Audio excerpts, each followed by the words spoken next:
Do you see me? Yes, Eileen, we can, but Oh, no, I we see. can't. Oh, We can't. We can't. Sorry. We can see just the picture, but it's not the. Can you oh, it's not live. Okay, let me see. Let me see if I can turn that on. Okay. Probably now. Is it live? Now can you see it? Yeah. Hello. I see. Very interesting. Yes, very interesting. No, it's good to see you. Can we show the audience? No? Нет, мы можем показать аудиторию. Eileen, Yes. we will show you just the audience waiting for your presentation so much. Hi, everybody. Good evening. Good evening. They are greeting you. Very nice. Very nice. Well, dear, we are ready to listen to your presentation, to the interesting information that you are going to share with us. I'm very excited. I wish we could have it interactive, but since you're kind of in a different place, should I give my ideas and then at the end ask for questions? Yes, first I think you will deliver your paper, and then the questions might be from the audience, but I'm sorry, your picture again is frozen. It's frozen again. Okay, let me... Okay, is it back now? It is loading. Yes, yes. Okay, now there, yeah, yes, now I yes, can see. yes. You can see yourself. See Yes. yes, behind me. Right. Oh, it keeps freezing, doesn't it? It does. Let me see. I can turn it on and off. I'm not sure why it's freezing. Well, But can you hear me? Probably will not spend too much time on that, and we'll start showing your slides, and you will just give your paper, okay? And then we'll Yes. we can hear you properly, indeed. So shall we Okay. start, or you will give us just the commands, right? Okay, I'll do that. So you'll have a frozen picture of me, but I would like to No, now say you're hello. Now you're coming moving back. again. Yes. Oh well, we'll see how we can do. But in the meantime, I just want to thank everyone for being here, and I intend to talk about some ways that you can. And I have another computer to the side, so if I look away, I'm looking at my slides over there. We'll talk about how language instructors have a lot of tools today that can let them reduce distance in their teaching, and I think improve teaching as well. So if you go to the next slide, you'll just see...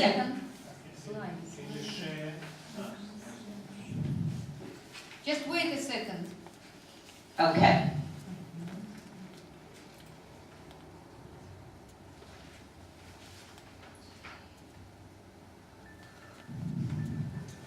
Yeah, that's just the title, and the one after that. Okay, the next one just summarizes what I'll talk about. So there will also be a paper that reviews this as well. So if you go to the next slide, I just wanted to focus on how important it is that we have good language instruction. And I'm sure you know this yourself, but language fluency isn't an option anymore. We have communication around the world. We have an important requirement that students speak another language and also they understand other cultures too. And much of this is more available today. We have a lot of technologies that make it easier for us to connect internationally, as you can see here. So, given how important language instruction is, if you would go to the next slide, we'll look at some of the things that language instructors can do to start improving instruction. And in America, we often call the young people digital natives. They grew up with technology. And I'm assuming even in Russia, you'll see that a lot of the students have a familiarity with YouTube, with Facebook. They're already there. So we can use that, and we can leverage some of that ability to make videos, to socially connect, and use that to improve instruction. And what we'll see is that through internet today, you'll find it much easier to network students. And I'll ask you, would it be possible for most students today in Moscow to have access to internet? Yes, absolutely. I think that students probably all have the access to the internet. Yes. And all modern devices as well. And they Right. know YouTube and whatever. So they're using it, so why aren't we using it? And many of you probably are, but if you're not, I want to encourage you to start using these tools. And if you would go to the next slide, you'll see some of the ways that language instructors can use tools today. And you will have what I'm calling emerging technologies. That would be video, audio, distance communication like we're doing now. And given these emerging technologies, they're generally free, at least on some level. They're easy enough to learn, but they change quickly. But with that caveat in mind, you'll find that you'll be able to bring these into your teaching to improve the performance of language, to give students more opportunities to speak in the target language. You'll find that you can introduce other cultures, not simply through a textbook, but through visiting cultures through their websites, and we'll talk about that. And there are many, many teacher resources today that can be readily available through emerging technology. So I'll finish by talking about some of those. So if you could go to the next slide. I wanted to start talking about these resources within the framework of a few education principles. And so if you go to the following slide, you'll see that bringing in technology really does engage a lot of what we know about good language instruction. You'll be able to use technology to immerse students in a language environment. You can create a community of practice where students and people from other countries can work together in the target language, so they'll get more exposure. And of course, Vygotsky is very popular in America and in the world, using the principles of when students are ready to learn, you can give them these opportunities, and students can help each other as well.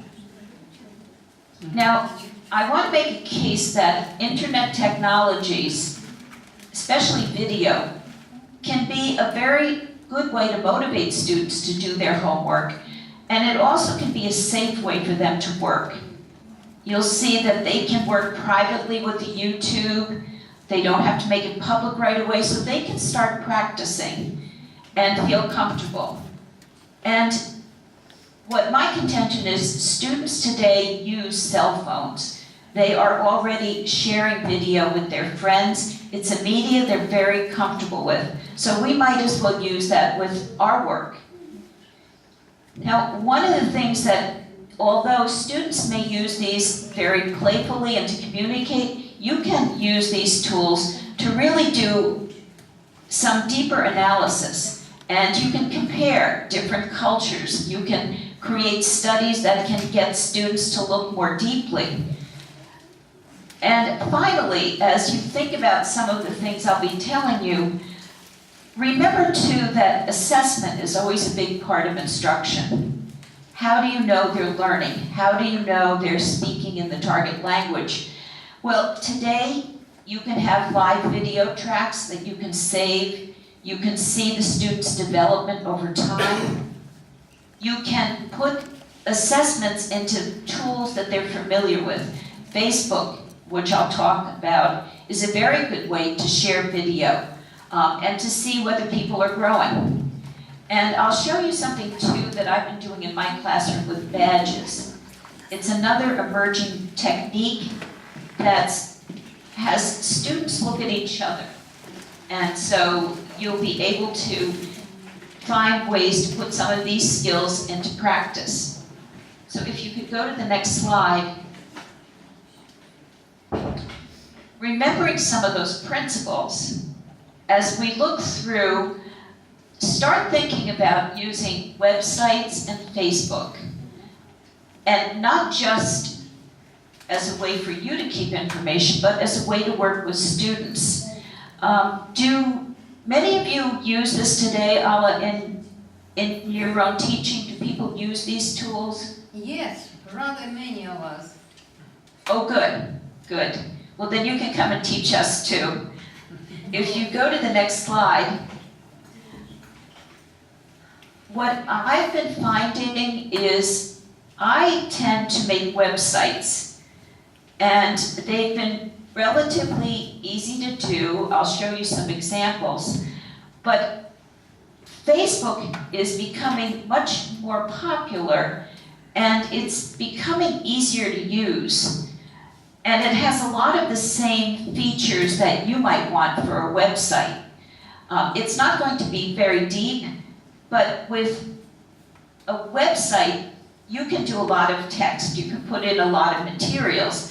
You can't do as much of that in Facebook, but you will have some ability. But what is nice in Facebook and in websites, you can upload images. You can also upload videos, which I think is an important tool for language instruction. What you can do with both of them is put in links to other websites, but that's very easy to do with Facebook, probably easier than with websites. So I find that I like websites because they give me a wider approach, but they can take a little bit longer to learn. So what I would suggest is, as you look at ways to work with students, you might consider trying Facebook as well, because I think it might be easier. Now, if you go to the next slide, today there are many new vendors coming out with easy-to-use websites. And this one my students like. This one is Wix, Wix.com.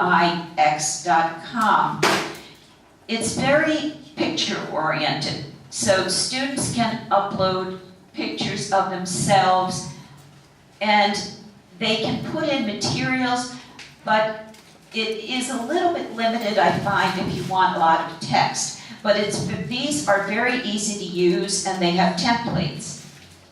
If you go to the next slide, what I tend to use is Google.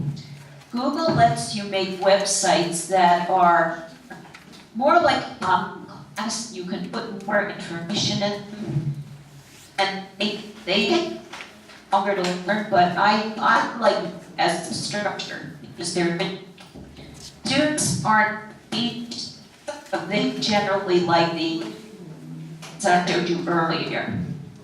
So if you look at the phone, let's say whether or no, I'll see if you went on.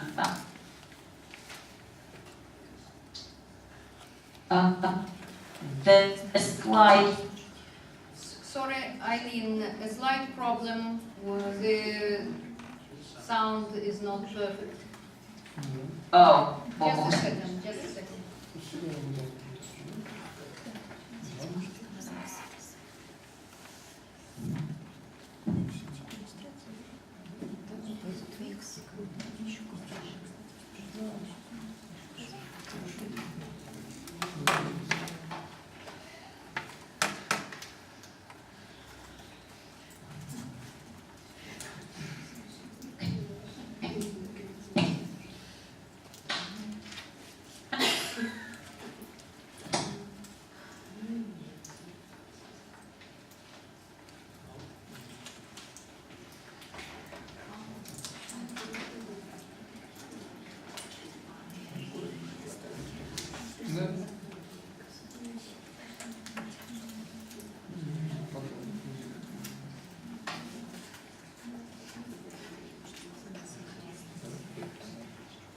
Eileen, we'll Yes. just stop now and we'll call you again, just to I'll hang up. Okay. I'll hang up.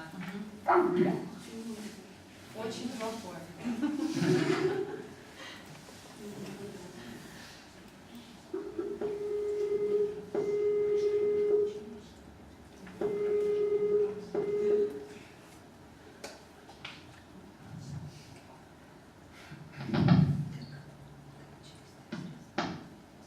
I can see myself. Yes. Oh, there you are. Hi. Okay. Good. Well, we have another 15 minutes, another 10 minutes. Yes. Well, Just a it was second. down to We'll Google find the Translate. slide and you will continue. There. Okay. Sorry for that, but please No. continue. That's fine. You have within Google Sites a translation program. I don't know if it's good. I'm not a language person, but it is a feature they have. So it might be something to look at if you haven't used it yet, and have students try it as well. If you would go to the next slide.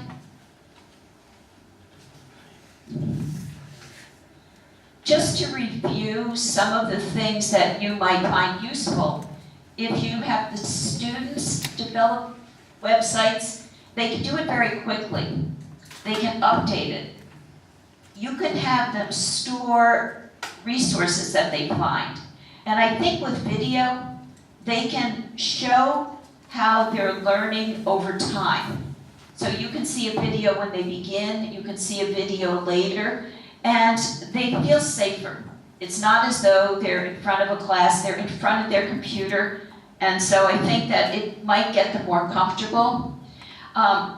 And what is very interesting with websites is you can have them look at websites and videos from other countries, other cultures, and so they can see the cultures live, they can see them in context.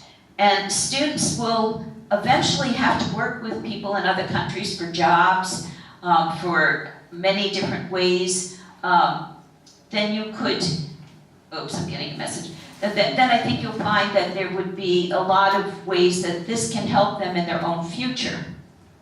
So if you go to the next slide. This was an example I found of somebody that was using Facebook. And they had some very practical instructions, and you'll have the link to this as well. I thought it was useful the way they were just slowly directing students to using Facebook to do a language study. So if I could have the next slide. This is just a little bit about my work, and I've been using Facebook in some of my science activities, and so I keep track over time of the work I've done. So that's just an example. And if you go to the next slide,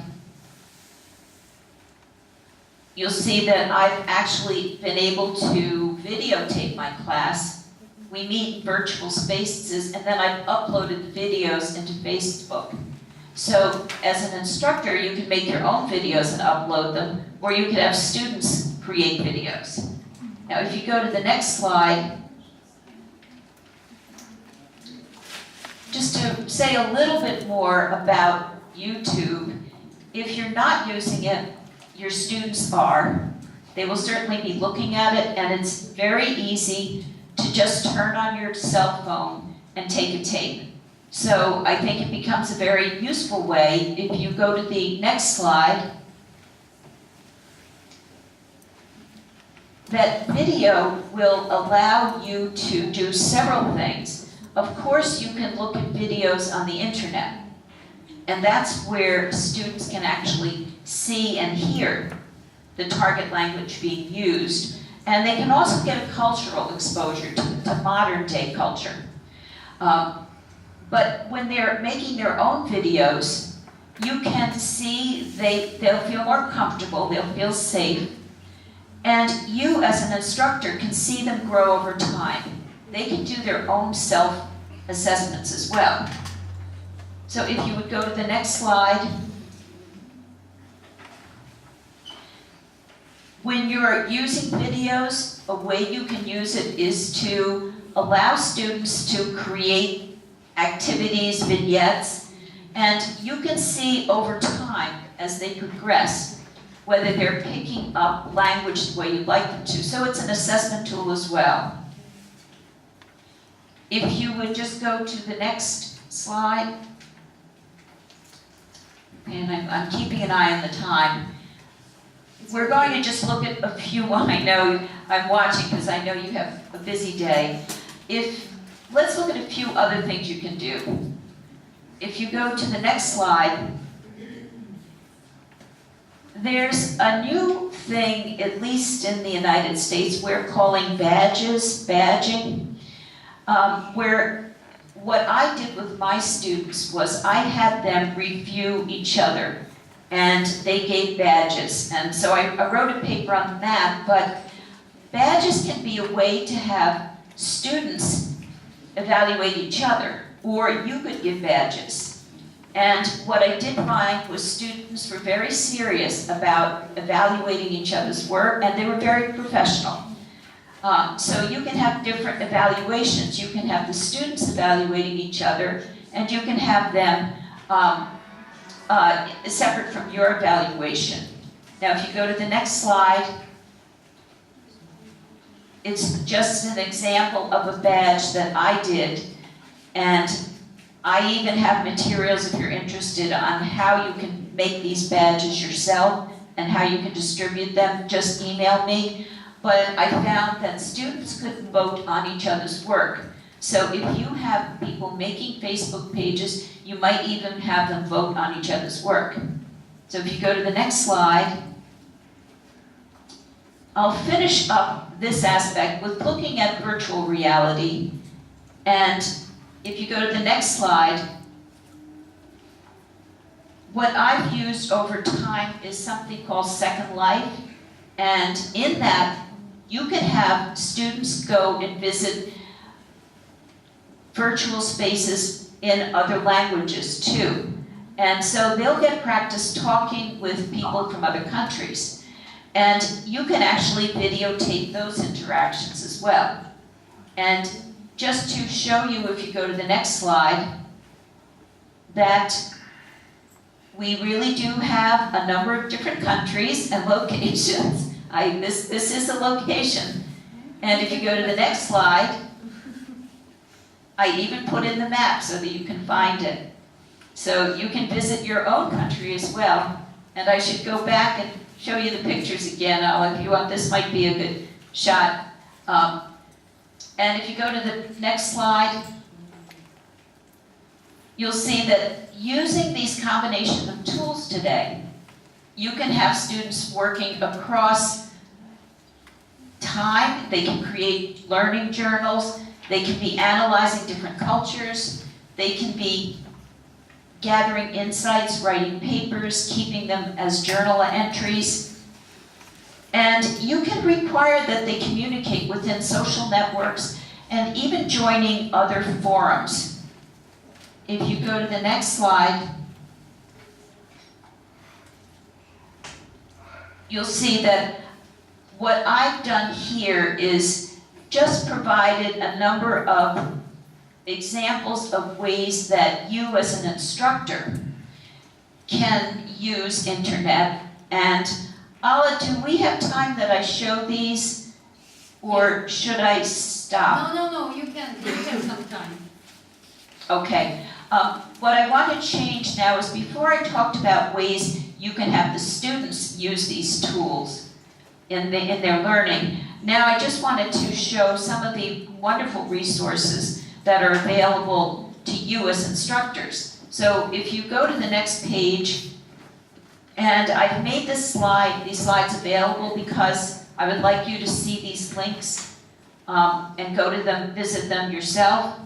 But there are many materials, and there are also networks of instructors. And so if you continue on to the next one, you'll see that you have instructors that for years have put together web resources. And so here's just one example. If you go to the next slide, I found that I went to the mini cultural scene to a Japanese website, and I took dictates. You could see there was a mild website, there was a more traditional website. They were married to Japan. So websites demonstrate culture in many different ways. If you go to the next slide, you see that I found many language associated Facebook. It's very much becoming the way that we advertise today. Website. So here's just an example of one of the language ones I found. If you go to the next slide, you'll see another center. This one is in America, but I'm sure that you'll find a lot of resources here and also in other countries as well. And if you, there it is. Okay, you'll see just a few more examples. If you go to the next page, I found that there were quite a few resources. Yeah, if you go to the next slide, you'll just see, and you go through the reading slides. You'll find you can find articles. Sorry again, some problems with the sound, so we have to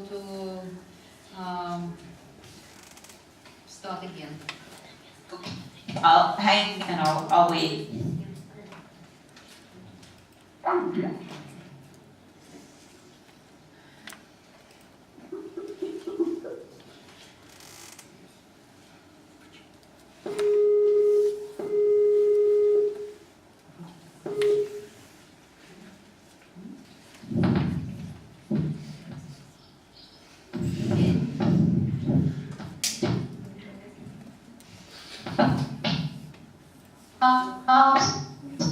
Finished.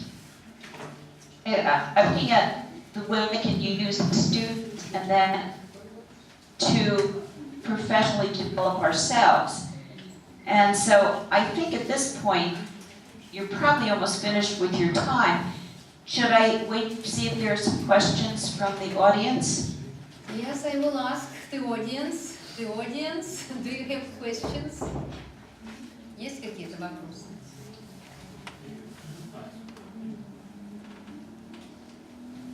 It seems that there are no questions, You're very tired. You've had a long day, right? It was a long day. It is still a long day. It is lasting. But still, thank you very much. Indeed, we've learned a lot about some websites and new places to visit, and how to use Facebook, and even from the Second Life. Thank you very much. I think that some people will will start using them indeed. Oh, good. Thank And you. please email me with any questions or ideas. I would appreciate that. Yes, we'll Okay? Okay, good night, everybody. Thank you. Thank you. Bye-bye. Okay, bye. Так,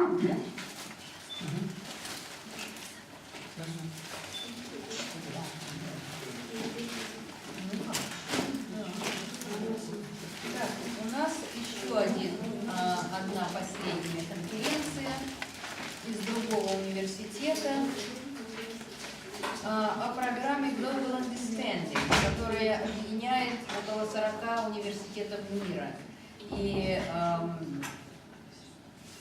эти университеты находятся на всех континентах.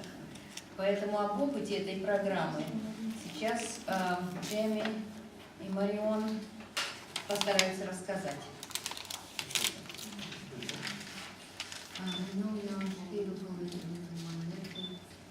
Will you call us when you are ready for us? Yes.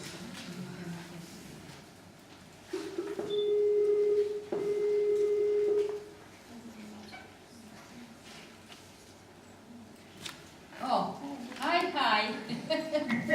Nice to see you. Right. Well, we are happy to have you here on the screen. It's the end of the day here in Moscow, but still we are very, stoic, and yes, we are eager to listen to your presentation. So we can start a bit early if you don't mind. No, that's fine. We're here. We're ready. Let me figure out, or maybe Stanislav knows how to show our PowerPoint.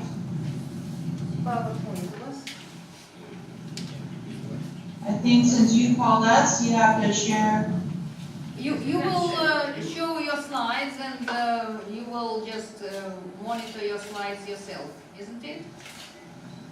We will, but we need to share the screen. Yes? Yes. Which I believe, let me see if I can find it. I think because you called us, you have to give us the, oh wait, hold on. Never mind, found it.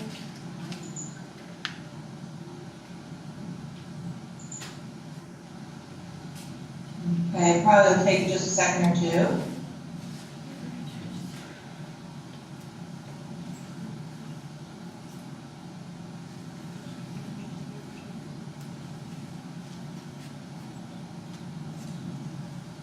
What are you seeing at this point? Do you see us? No? Do you see the PowerPoint? No, nothing. Huh. Let's see.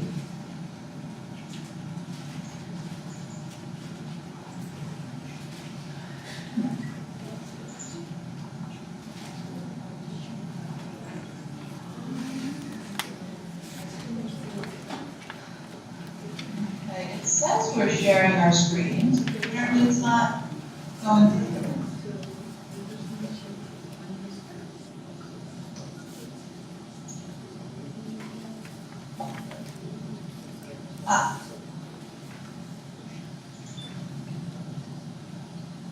Let's try again and give it just a few seconds because I think it's trying.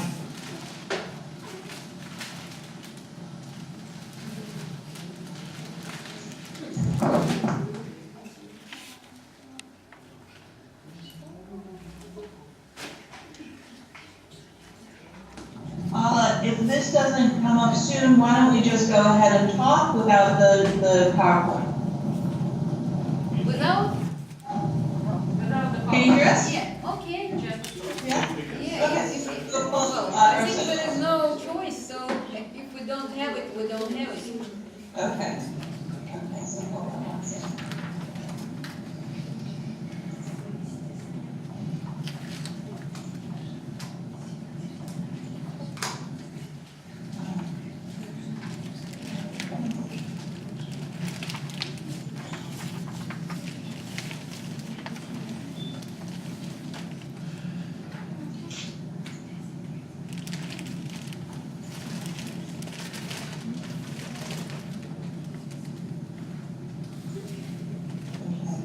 I'm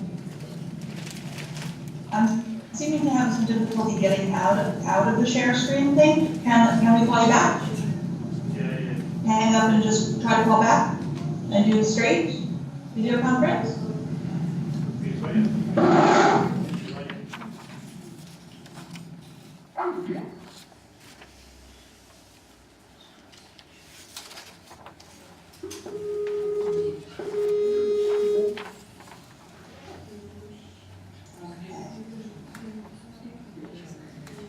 There we go. So why don't we go ahead and just do the presentation, okay?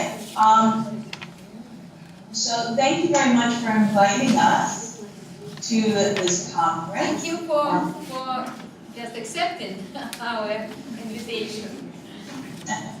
I remember I was there a few years ago at the conference. It was really a nice event. So I appreciate the invitation back, and being able to do it remotely made it quite a bit easier for us. So thank you very much.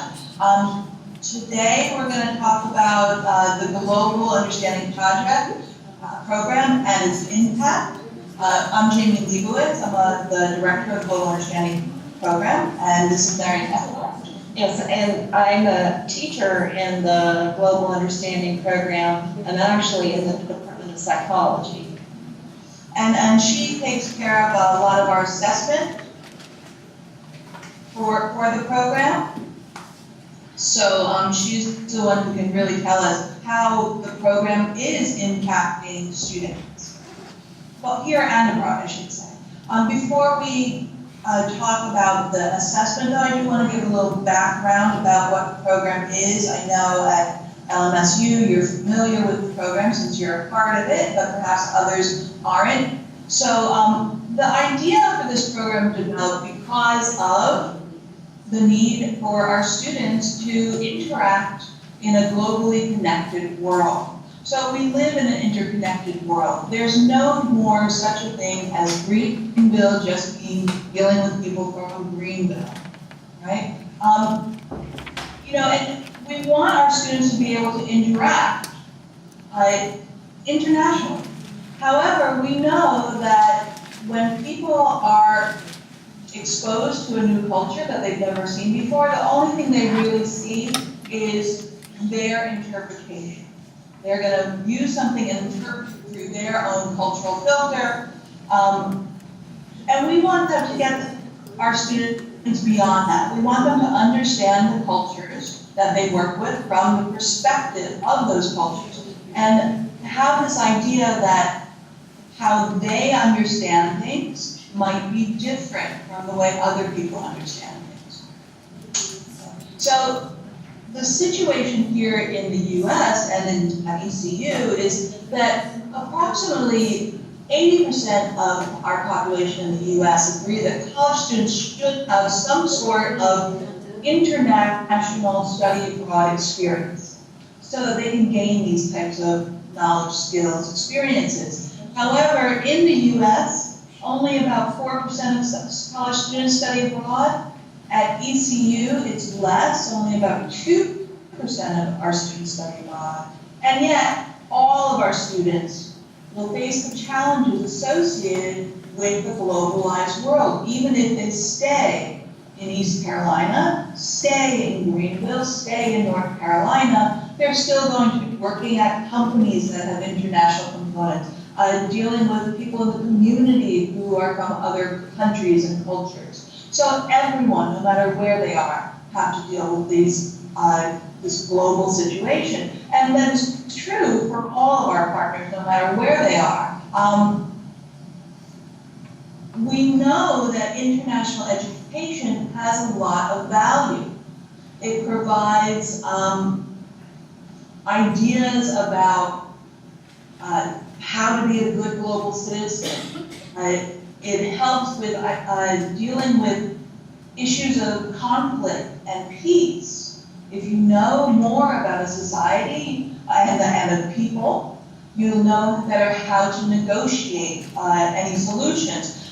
We also know that it's good for students' personal growth, their self-awareness, their ability to be open-minded and tolerant. their ability to understand people who come from a different perspective, even if it's within their own culture.